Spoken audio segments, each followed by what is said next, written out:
Hey, what's up KG3? It's Mr. Locke here again. We're going to continue working on our underhand throw today, but today we're going to play a little bowling activity, and all you need is 3 rolled up sock balls and any water bottles or containers that you can find around your house. I've set them up in a little triangle here. I just have 6 pins. That's all you need. You can use anything you have at your house. And we're going to be working on that underhand throw. So just a quick refresher of the underhand throw. Start facing your target, swing your throwing hand back behind you, stepping with the opposite foot. And today we're going to focus on releasing the ball between our foot and our knee and then holding our follow through. Okay? We're trying to keep the sock ball nice and low so we can knock over those pins. So what you need is 3 balls or 3 sock balls.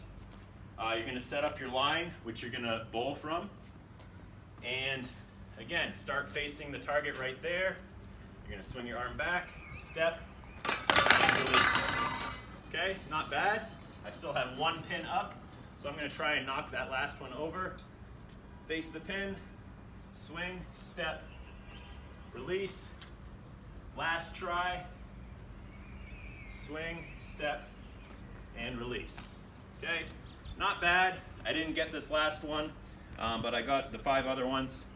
So I want you to work on that at home. If you want to make it a little harder, you can add more pins or you can move the line back. Okay, I hope you have fun with this game, and I'd love to see you trying it out on our class dojo.